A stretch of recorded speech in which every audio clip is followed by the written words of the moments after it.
حي على الفلاح.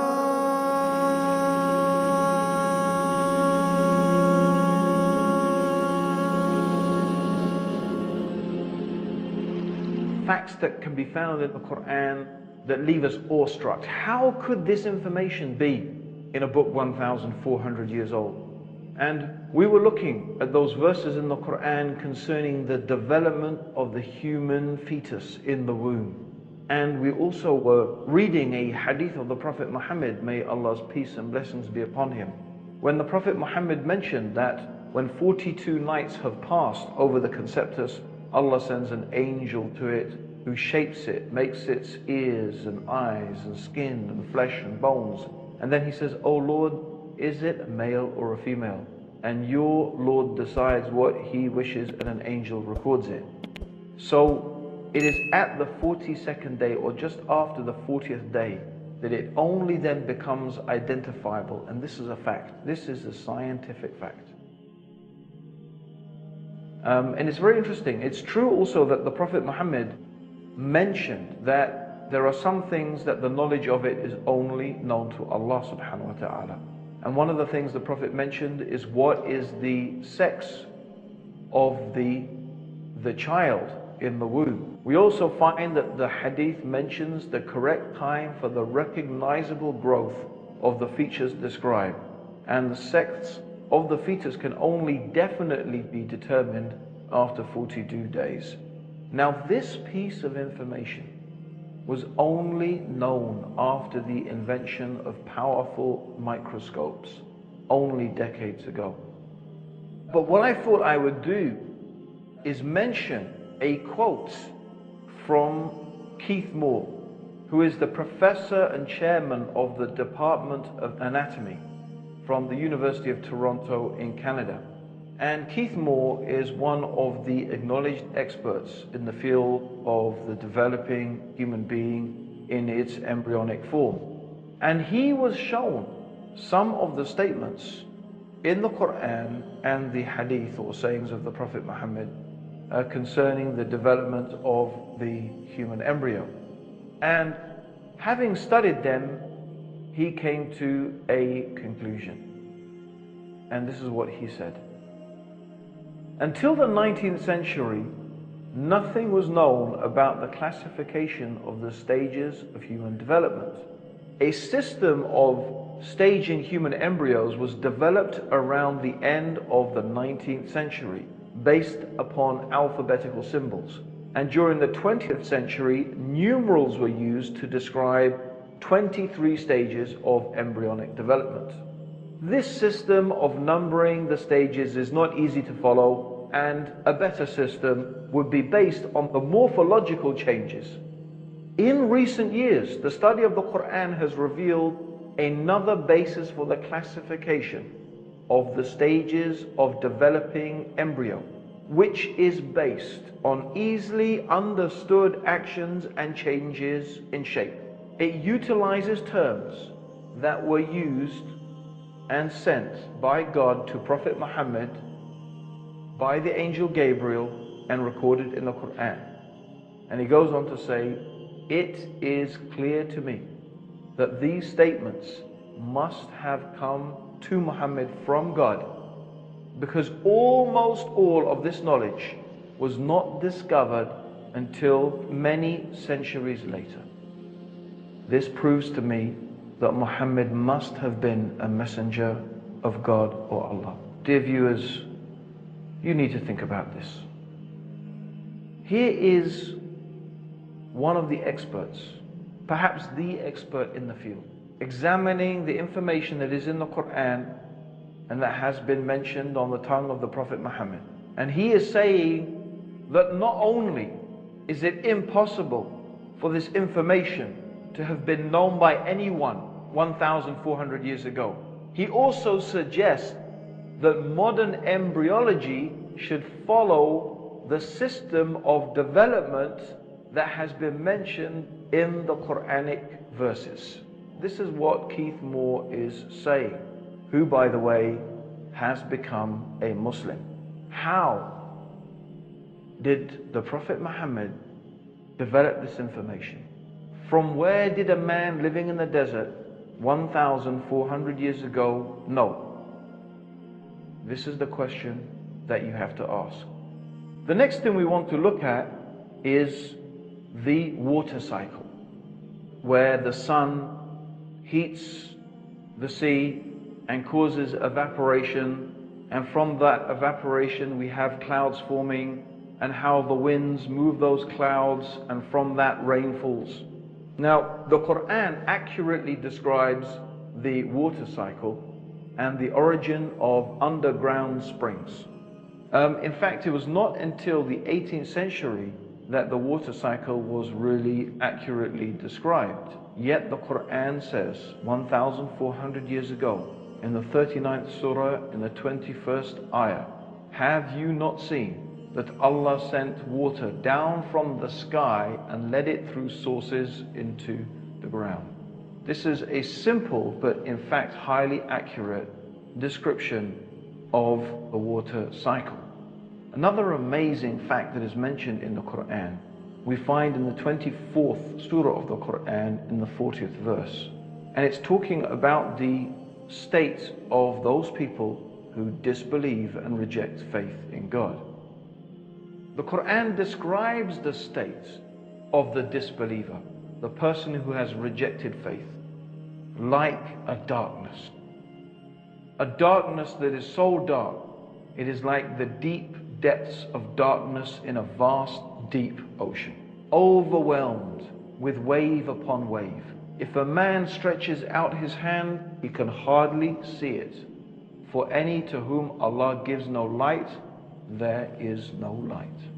Now, on the surface, here Allah is giving a simple description. On the surface, we have a very poetic, we have a very strong and vigorous and amazing description of this darkness and the state of being lost. Yet when we examine it in more detail, there is something else going on here as well. There is a clue to some scientific truths. First of all, the Qur'an describes a vast, deep ocean, and it describes waves upon waves. Now, of course, most of us are familiar with the waves that are on top of the ocean. But what does it mean, waves upon waves? Are there other waves in the ocean? Well, we're going to find out. Also, the Qur'an talks about a person being deprived of light that they can hardly see. Now, a ray of light is composed of 7 colors: violet, indigo, blue, green, yellow, orange, and red. And light, when it hits water, goes through what is called refraction. That means that, for example, in the upper 10 to 15 meters, the water absorbs the red color. And as you go deeper, each of the colors in the spectrum become absorbed by the water, until you get to a depth of below about 1,000 meters, there is complete darkness. Now, what is amazing is that we also find in modern scientific discoveries that internal waves cover the deep waters of the seas and oceans, because the deep waters have a higher density than the waters above them. So waves upon waves. We have the internal waves in the deep, deep ocean, and then we have the waves on top of the ocean. And then the clouds and so on and so forth, they add to the darkness and the disparity and the breaking up and the refracting of light. Now, what is interesting is the deep darkness. Remember, the Quran says they stretch out their hand, they can hardly see it. This deep darkness begins below the internal waves in the ocean. In fact, there are certain fish down at those depths which need their own lights in order to be able to see. And amazingly, Allah has created these creatures that can actually generate their own lights. Now, this is really amazing because, of course, until very recently, no one has been able to penetrate and to reach those deep parts of the ocean. It is only with extremely sophisticated modern machinery and submarines and diving suits that someone has been able to go down to that depth. Yet we have the Qur'an 1,400 years ago describing the internal waves of the oceans and the darkness that is there at the depths of the oceans. How on earth could a man living in the desert 1,400 years ago have known about such detailed information about a science like oceanography? Well, Professor Rao, who is an expert in marine biology at the King Abdul Aziz University in Jeddah, says 1,400 years ago, a normal human being could not explain this phenomenon in so much detail. This information must have been coming from a supernatural source. My dear viewers, this even is not the end of the amazing scientific statements in the Qur'an. Because the next thing I want to deal with is cosmology. The statements in the Qur'an concerning the universe. Now, until recently, or we could say up until the 1960s, there was a major controversy between scientists concerning the state of the universe. Now, some scientists believe and have begun to develop the idea that the universe was in a state of flux, that the universe was in fact expanding. And from this theory of the expanding universe also came another theory which is commonly known today as the Big Bang Theory. This is the idea that the universe had a common origin in a singularity. The universe was a infinitely small, we could say, part of dense matter. And this infinitely small dense matter then exploded into what is the universe that we know today. Now, this was opposed by the static state theory, and this was very much preferred theory of atheists, that the universe was the way it was eternally in the past and will keep on being that way eternally in the future. And this was a theory that was really largely based, at least initially, and was believed in by Albert Einstein. And many people therefore followed on from that with this idea of the static state theory. And so this idea of the Big Bang Theory, which was, really held by Fred Hoyle, he was the person who supported this theory, and Lemaitre, who was opposing it with the idea of the Big Bang Theory. Now, evidence came to light that showed that variations in the light spectrum that were being emitted from galaxies and stars, which is called redshift, showed in fact that the universe is expanding. And it's amazing that this scientific fact that has now been confirmed, and it is agreed upon by almost unanimously all scientists in the field, that we live in an expanding universe, and the evidence very, very clearly and strongly suggests that. What does the Qur'an say? Before there were telescopes and all the means to discover this information, the Qur'an says in the 51st surah, in the 47th ayah, the heaven, we have built it with power and we are expanding it. Let's just repeat that again. The heaven, we have built it with power and we are expanding it. The next most important observational evidence was the discovery of cosmic microwave background radiation in 1964 by a powerful telescope.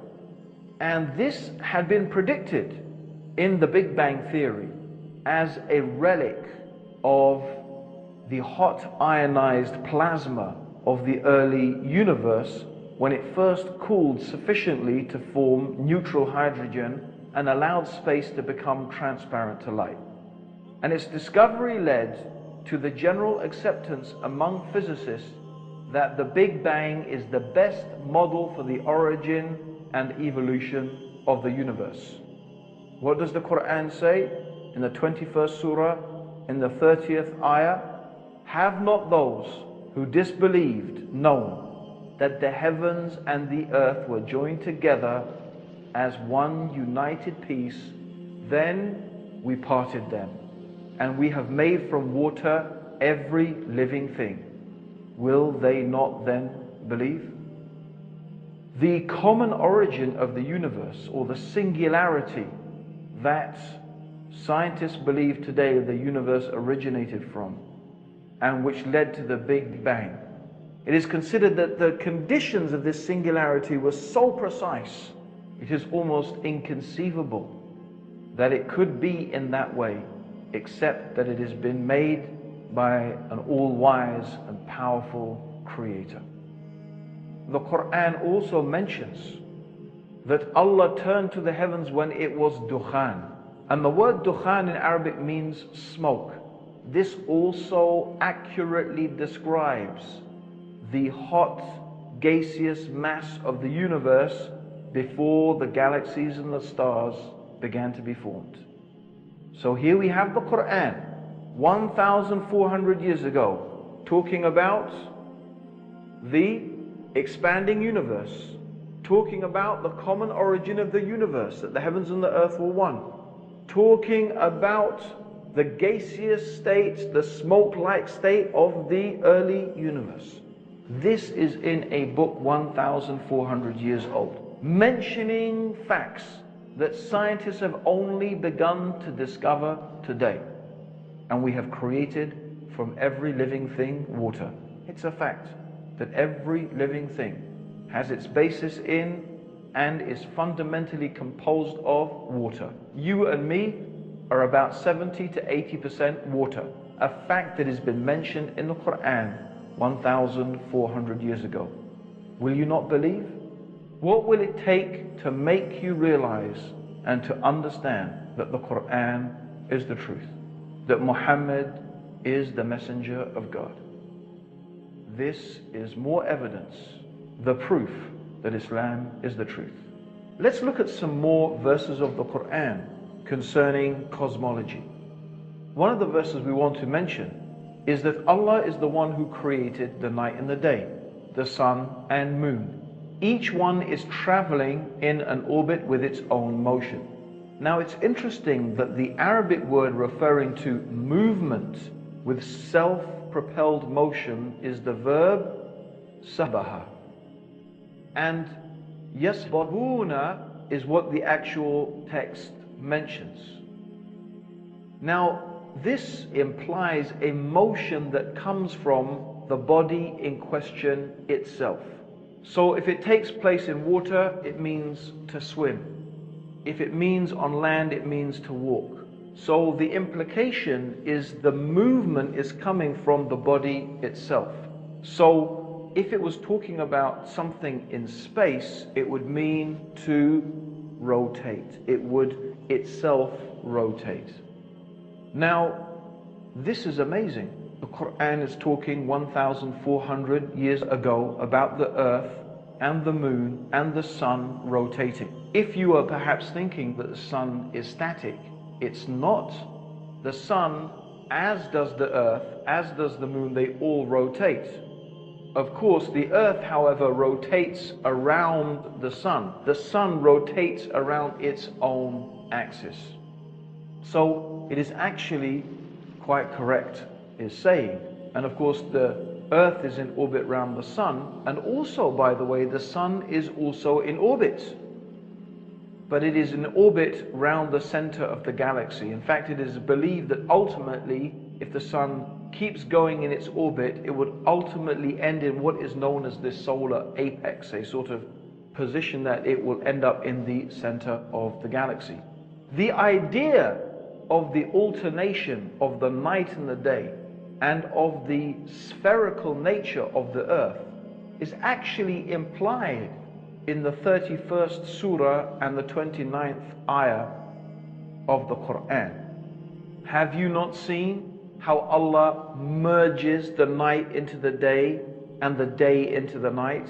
And in another verse, the 39th chapter, in the 5th ayah or the 5th verse, the Qur'an mentions He coils the night upon the day and He coils the day upon the night. And this word that is used in the Qur'an in the original Arabic is kawarra. Kawarra in its original meaning means the action of coiling a turban around your head. Coiling a turban. So it describes kawarra, how the night and the day coils one round the other. And you can find that description of the interpenetration of one sector by another is expressed in the Qur'an just as if the concept of the earth's roundness had already been conceived at the time. There were a few philosophers who had theorized that the earth was round, but it was not really a generally accepted idea. But it is something that is implied in the Qur'an, and certainly we can gather this today from our present day knowledge. It's a very another interesting aspect that in one place in the Qur'an, the word that is used to describe the shape of the earth is the same word that is used to describe the egg of the ostrich. Now, looking at this globe, for example, you may imagine that the earth is completely spherical. But in reality, that is not the case. The earth is slightly misshaped. It is not a perfect sphere, and in fact slightly elongated, rather like an ostrich egg. So it is incredible also that the Qur'an is describing that shape of the earth. At least this is a possible interpretation of those verses. Certainly we can say that none of these things actually contradict present modern scientific knowledge. In the 10th surah, in the 5th ayah, it is He, meaning God, Allah, who made the sun a shining lamp and the moon as a light and measured out their stages. Now the Qur'an describes the sun as siraj. Now the word siraj means torch, means it's something that generates its own heat and light. Whereas the moon is described as a nur. Now a nur means a light that is originating from another source. And of course this is the correct understanding. The moon reflects the light of the sun. It's common knowledge today, but not necessarily so in the time of the Prophet Muhammad. Let's see what one of the respected cosmologists and scientists in the field of astronomy had to say when he was shown some of the statements in the Qur'an concerning his field of expertise. Professor Yoshidi Kusan, who's the director of the Tokyo Observatory in Tokyo in Japan, and this is what he said: I say, I am very much impressed by finding true astronomical facts in the Qur'an. And for us modern astronomers who have been studying a very small piece of the universe, we have concentrated our efforts for understanding that very small part. Because by using telescopes, we can only see a very few parts of the sky without thinking about the whole universe. So by reading the Qur'an and by answering to questions, I think I can find my future way for investigating the universe. What he's saying is that the one who is writing the Qur'an, the one who is revealing the Qur'an, the one who is speaking the words of the Qur'an, is talking as if he is looking at the whole universe together, as opposed to the scientist who concentrates on observing this bit or that bit of the universe, which is what most astronomers do. Who is it that sees the whole universe altogether? Who is it who sees all things in all places in all times, except Allah, the Mighty, the Wise. So these are some of the amazing scientific facts, and we're going to move on also to another area that particularly interested me, because when I was at school, one of the subjects that I studied was geography, and a sub-subject of that was, of course, geology. And I do remember when I first read the Qur'an 20 years ago, and it was reading the Qur'an that motivated me to embrace Islam. One of the things that stuck in my head, and I remember it until today, was coming across the descriptions in the Qur'an of mountains. For example, in the 78th surah, in verses 6 to 7, Allah says, "Have we not made the earth an expanse and the mountains stakes?" The word that is used here is awtad. Awtad, meaning stake, is like the peg of the tent. So the peg of the tent goes into the ground. It holds the rope that holds the tent. So you have a small part of the peg sticking up from the ground, but the majority of the peg is inside the ground. The Qur'an also says in the 31st surah, in the 10th verse, "And Allah has cast into the mountains, standing firm, so that it does not shake with you." Now today, with modern sonar technology, they have been able to bounce sound waves down through the Earth's crust. And according to the different rates at which the sound waves are reflected back and are measured, they can tell the different density of the Earth's crust as opposed to what is hard and what is soft, what is from the crust and what is from the magma. And what they have discovered with this technology is exactly what the Qur'an was saying 1,400 years ago, that the mountains have roots. The mountains, like the peg of the tent, not only do they go above the earth's surface, the mountains go deeply into the earth core. And they act, it has been theorized, as stabilizers. They help to stabilize the earth's surface. And there's two ways in which they do that. Number one, because the earth is composed of tectonic plates. The crust of the earth is actually made of different plates. And it is the movement of these plates that causes earthquakes. When these plates move against each other, the friction of that movement causes earthquakes. And that's also what they think how continental drift has happened. Originally they believe all the continents were one continent, and then because of plate tectonics it moved. But the Qur'an is saying is the mountains act as stabilizers. They help to stabilize the earth's crust. And this is something that has actually been theorized by modern geologists. There's another way in which the mountains may act as a stabilizing factor, and that is to do with the rotation. Maybe if you try and spin something, you will find that if it is not really spherical, it will start to rotate, and then it will start to wobble out of shape. And it is possible that the mountains actually act as a counterbalance to keep the Earth's rotation smooth. I do stress, of course, that these are theories, but it is very interesting what the Qur'an is saying 1,400 years ago, and that it seems to be preempting the ideas and the knowledge that is being produced by modern day science. Certainly, it is a fact that is established that the mountains have roots, and the Qur'an is saying that the mountains are like awtad, the pegs of a tent. So this is a remarkable scientific fact. Also, the Qur'an mentions some aspects of animal and plant life. For example, the 16th chapter of the Qur'an is called Surah An-Nahl, which means the surah of the bee. And one of the aspects of the Qur'an in this surah, it is talking about the bee. And it's very interesting that the word that is used in the Qur'an for the bee that flies around gathering honey or gathering the nectar for the honey, it is used in the female form. The gender that it is used is feminine.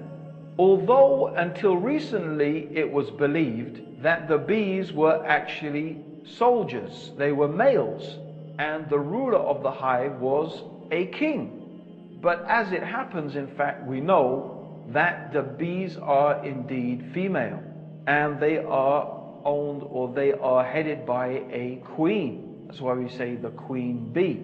It's also true that the Qur'an mentions that plants have different genders, and the winds are a means of fertilization for the plants. So in the 15th chapter of the Qur'an, in the 22nd verse, it says that we, meaning Allah the Creator, this is the we of nobility. Does not mean there is more than one God, of course. We sent forth the winds that fesontate. That means that they fertilize things. These are all recently discovered things. Also, we find the Greek philosopher Democritus, who lived from 460 to 361 BC. He advanced the theory that matter was composed of tiny indivisible particles called atoms. And they believed that this was the base upon which all of things were made, and there was nothing smaller than the atom.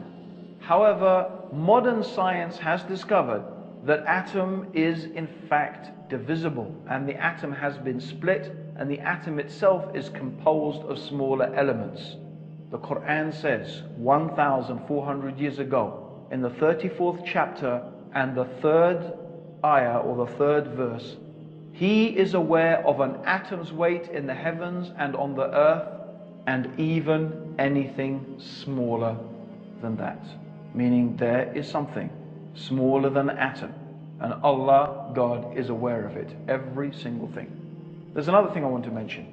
God mentions in the Qur'an some amazing things about the human beings, and one of the things is about our nerves.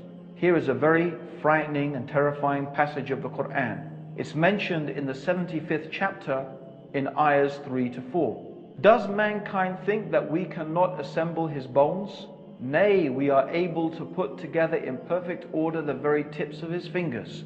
God is telling us He can recreate us on this day, this terrifying day, this frightening day, the day of judgment. He is able to recreate you, even if you are dust, even your bones, to the very tip of your finger. Why the very tip of your finger? Of course, you've all heard of fingerprinting, haven't you? Every single human being's fingerprint is unique. Why did God mention the fingerprint? Why did God mention the tip of the finger? This is the uniqueness of the human being. God is telling us, look, I can recreate you even to this fingertip. That is the power that I have. Even to your most unique attribute, I can create you to that. Be mindful, be careful. I will create you again on the day of judgment, and I will judge you and ask you about every single thing that you have done. This is not common knowledge. How did anyone 1,400 years ago know about fingerprinting? My dear listeners, our invitation is to invite you to His mercy, to His guidance and His forgiveness by accepting these truths, the proof that Islam is the truth.